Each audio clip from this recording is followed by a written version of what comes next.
makes everything official. Yeah. We really know we're filming when we do that. Kathy, I'd like to tell you about Patricia Duffy. She has this really unique characteristic of being a synesthete. What is that? I don't think I can even pronounce that. I'm not sure if I can pronounce it right either, but I'm trying. A synesthete is someone who involuntarily links sensory perceptions with one another. So in Patricia's case, she attaches color to things that wouldn't normally have color associated with them. So for example, she might associate turquoise whenever she sees the word Thursday. It's a pretty unique way to see the world, isn't it? Yeah, that is unique to see things in color. I think I do something similar to that, except do? I translate everything into song. Oh, there we go, like song lyrics and songs, yes. It doesn't surprise me. Yeah. In a very poignant essay that was posted on a synesthesia website, Duffy wrote, "In life, so much depends on the question, do you see what I see? That most basic of queries binds human beings socially. Having one's perceptions go uncorroborated can make one feel peculiarly alone in the world. Marooned on my own private island of pale yellow peas, turquoise Thursdays, and wine-colored V's." Yeah, that is a great question. Do you see what I see? Of course, in my head, it comes out, do you see what I see? Of course it does.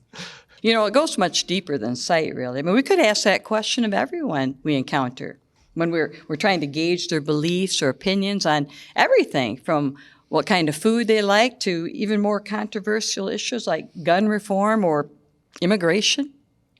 Do you see what I see becomes a much deeper question than... At the end of December, my family visited the Clark Art Institute in Massachusetts. I highly recommend it. And one of the paintings that captivated me on that trip to the Art Institute was this Remington painting that we put on the screen.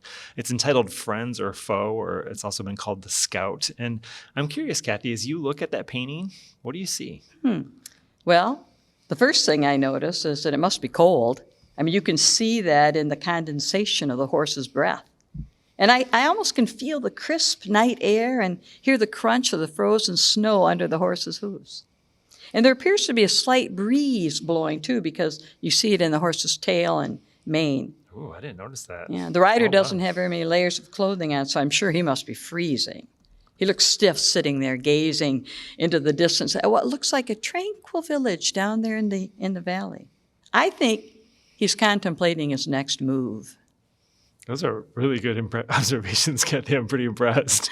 I think of how I see this painting, and I'm somewhat influenced by having seen it in person. So like being able to see the brush strokes on the canvas and all that sort of thing. And when I looked at that image, I was drawn to what you mentioned last, actually. It's the village or the settlement that's kind of hazy in the distance there.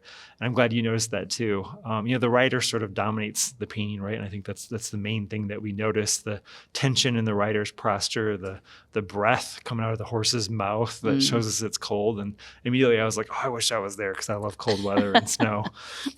I also noticed that there's a gun across the saddle. Oh, I didn't even notice that. The horse at the ready, so any threat that might appear, the scout can deal with it.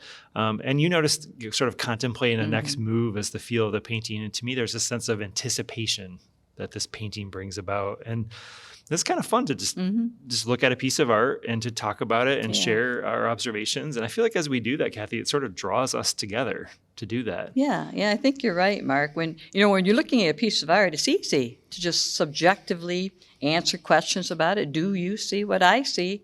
You have your perspective, I have mine. Some are similar, some are different. And we can share them and talk about them rationally and without judgment of one another. We can. My name is Kathy Doby, and I'm a partner at Sycamore Creek Church and a member of the Vision team. I also volunteer on the worship and teaching teams.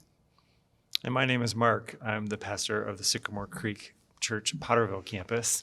And I'm really excited, Kathy, that you and I are having this conversation today. This is a lot of fun. It is. We're going to explore together today, how can we begin to ask that question, do you see what I see, of each other in much more larger, complicated areas of life like politics and religion. But first, let's pause for a discussion question. We're going to do this a couple times today throughout the message for a question about noticing things with other people. So here's our question for discussion. When was a time where you were able to appreciate art or music with someone else by reflecting on what you see or what you hear? Let's take a moment and talk about that.